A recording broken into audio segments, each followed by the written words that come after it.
What's up, y'all? A bunch of big games just wrapped up for week one of college football season. Oregon, Georgia, Notre Dame, Ohio State, Utah, Florida. We're about to break all those down. Starting off with Georgia and Oregon. Drew, you're the Georgia fan between us two. So, what were your first initial thoughts on the game? How do you think Georgia played? I mean, the score 49-3. Georgia played amazing.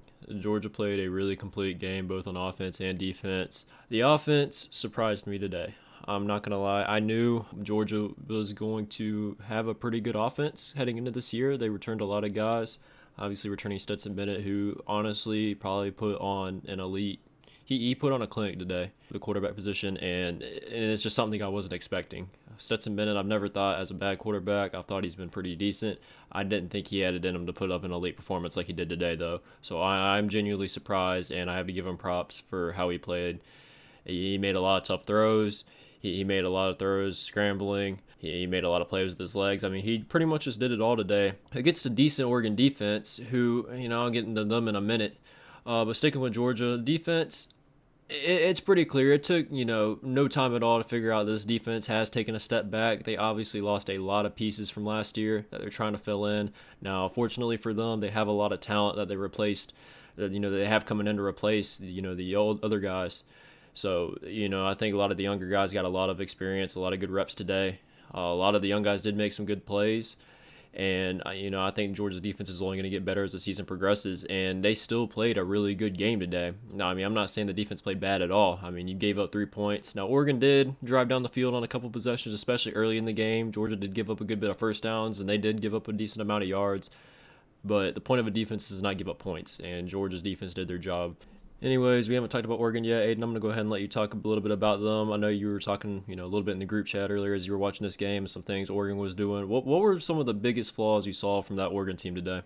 I mean, I think number one, I was impressed with how they were moving the ball down the field against Georgia's defense at the beginning of the game, like you mentioned. But Bo Picks just did what he does and just gave the ball away. The first interception was a great play by the Georgia DB, but the second one was thrown in the triple coverage, just a bad play. And then after that, it was just kind of they started to crumble from there, playing from behind. And Georgia's one of those teams, once they get rolling, it's going to be really hard to stop. The biggest thing that stuck out to me watching Oregon was their defense was not as good as we were being led to believe, especially us SEC fans. Watching film from this game, I thought that Oregon's defense was going to be a lot more impressive than they were. They missed a lot of tackles in the open field. Their DBs were missing tackles. And Justin Flo and Sewell, I mean, they played all right, but they didn't have the impact that I thought they were going to have. And that was the biggest thing that stuck out to me about Oregon.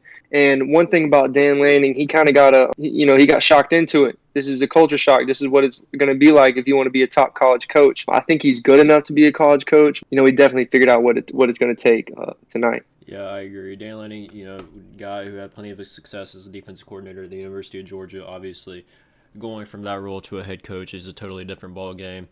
And then, it's going to take him a couple of years to really get his guys in to fit his system and whatever he's going to decide to run. I think Oregon had the right idea, especially on offense, in terms of ways to really get yards on this Georgia defense. But like you said, Bo Nix really ended a lot of those good Oregon drives where they were moving the ball down the field and put themselves in position to score. And, I try to tell Oregon fans this, and there's a lot of Oregon fans that just believe Bo Nix was going to be the answer for them. But I've been watching Bo Nix for many, many years. I've seen Georgia, my team, play Bo Nix 3 years in a row. I know what Bo Nix is, and he's not very good. There's a lot of Oregon fans, even if you go look at the comment section to our Georgia-Oregon preview and prediction video, there were a lot of people that saying Bo Nix was going to be the difference in this game, and I just really wasn't seeing it. He hasn't been the difference maker in the first 3 times we played him, so I wasn't believing it this time.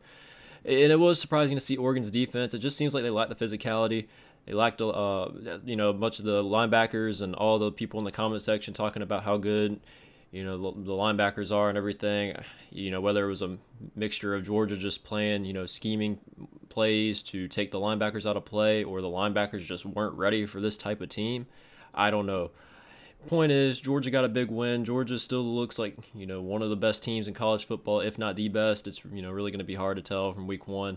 I think as of right now, Georgia probably had the most impressive win out of any college football team right now in terms of just pure dominance. Moving on to another SEC versus Pac-12 matchup. This is another big game, and one that is a very big win for the Florida Gators. Billy Napier, first-year head coach, first game. This is probably one of his most impressive wins as a coach so far, including his times at Louisiana. But Aiden, what a game. Me and you watched Yeah. this live.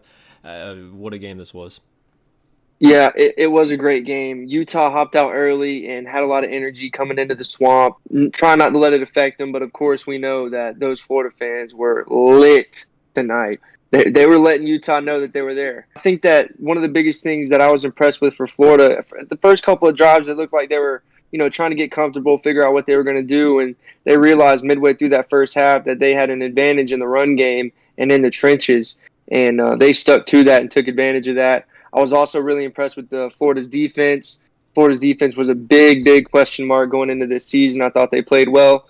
A lot of missed tackles, which they're definitely going to have to, fix up on that if they're going to want to win some SEC games. But rather impressed at the improvement of that defense, and I think they're definitely on a upward trajectory. But it is going to be a tough hill to climb in the division that they're in, of course. Touching on Utah, Cam Rising played a good game. It just wasn't enough. Playing 4 quarters against the SEC team, especially one that has the talent like Florida had. I said it in our prediction video. You're going into the swamp against a talented team like Florida. It was a coaching issue and a commitment and a player commitment to the team issue last year. It was not a talent issue. It was not a schematic issue or nothing like that. This is a good team. Don't get it twisted.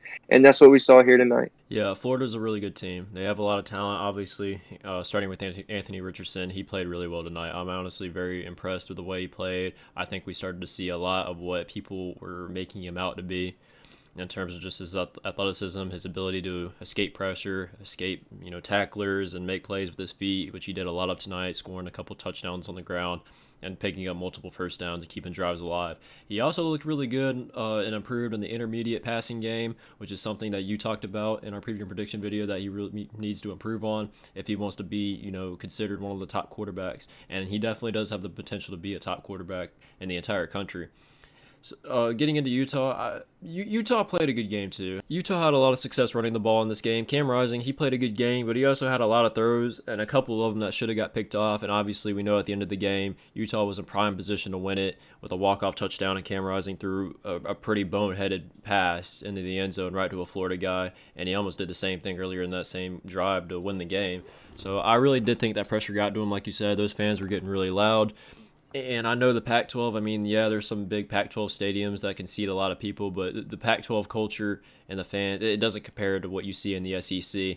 And to open up the season especially, I think this is definitely a culture shock for Utah. I know they play in some big games, but it's different in the SEC. I don't care how biased you people in the comment section are going to call me for saying SEC is this, SEC is that. Well, that's just reality. That's just what it is. But Florida, I think Florida, is still going to be a really good team. They're going to lose a couple games this season, I think. I still don't think they're there yet. I think it's going to take another year or two for Billy Napier to really, establish that culture there and to get these players understanding how good they really are for them to really pull up, some really good seasons. I still think Florida is going to lose to Georgia pretty handedly, and I still think Florida is going to be the underdog heading into the Tennessee game, and they very well could lose that game, and Kentucky. Those are going to be 3 tough games that they have to play, and all 3 of those teams I genuinely think are probably better than Utah, or maybe Kentucky 50-50, whatever.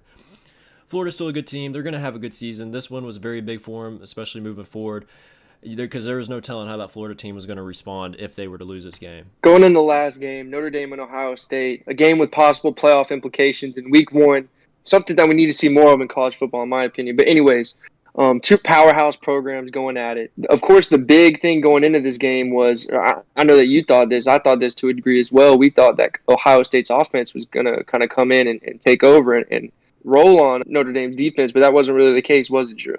It wasn't at all. And I don't know really what it was. It just seemed like the Ohio State's offense, it almost just seemed out of sync, which is something I really wasn't expecting heading into this game. I'm not necessarily surprised that Ohio State might have struggled moving the ball a little bit in the first half of the game. It is a big game, and Notre Dame is a really good team. So I think the surprising thing for me is how Ohio State didn't seem to turn it up really towards the end of the game. I thought the second half was good. It was going to be one of those games where it was kind of close in the first half, and Ohio State pulls away in the second half and, into the fourth quarter. But that just wasn't the case. And Notre Dame had some true freshmen playing defensive back that played really well. But on paper, when you're looking at it heading into this game, you think that would be something that Ohio State would be able to take advantage of, and they just didn't. C.J. Stroud was overthrowing, had some underthrows. You had a couple receiver drops. And to me, one thing we were talking about as we were watching this game, it just seemed like Ohio State wasn't running the ball like they should. I think Ohio State had the capability, and they have a good running back, Travion Henderson. I think who could be, a top running back in college football and probably still is. I think they should have used him a little bit more to set up the passes once they found out the passing was kind of getting, shut down a little bit. But they didn't do that. And luckily for them, they were able to connect on some big plays towards the end of the second half to really kind of put this game away. And this game was much closer than I thought it was going to be honest. I said it in the preview prediction video. I thought Ohio State was going to roll, and I thought a lot of those points were going to come in the second half, but I was proven wrong. Now, Notre Dame did do exactly what I said they should do if they wanted to keep this a competitive game. Notre Dame did really well with extending drives and keeping the ball out of Ohio State's offense, which, again, I think that's another reason that Ohio State's offense might have struggled. I don't know if they could get much of a rhythm because they weren't on the field a whole lot. I haven't seen the time of possession of this game at all, but when I'm just looking at it and I'm going back and forth between the Florida Utah and Notre Dame Ohio State game, I'm seeing Notre Dame was doing a pretty good job controlling the ball. Yeah, Notre Dame was definitely able to put some long drives together with the run game and eat up the clock and keep the ball away from Ohio State. One thing that Ohio State did a great job, another great improvement, was their defense, similar to Florida. Ohio State's defense was their biggest question mark by far. Arguably one of the worst defense amongst like the top schools in the country last year. And bringing in Jim Knowles, a lot of people were saying this bull crap about Jim Knowles' defense. It's worse. It's bad the first 2 years that he goes to a new school. That's just absolute bullshit, and whoever says that has no idea how college football or being a coach works. But yeah, that's pretty much it for this video. We just kind of want to do a brief recap of what just happened this past Saturday, and there was a lot of good games on, and I'm hoping a lot of you guys got to see a lot of these games. And there's going to be some big games next week. We're going to be doing some preview and predictions here soon, either tomorrow or Monday. We'll definitely have some coming out Monday, and then we'll release some more throughout the week. But I hope you guys enjoyed this video. If you enjoyed it, please like, comment, subscribe, and share the video. And let us know down below in the comments what you guys think and what games stood out to you the most, what players stood out to you the most, what teams look good, what teams didn't look good, and just give us your honest overall opinion. We always look forward to reading comments from you guys, the good and the trolls. So just feel free to leave whatever you have to say down below. That's it, guys. We'll see you in the next one.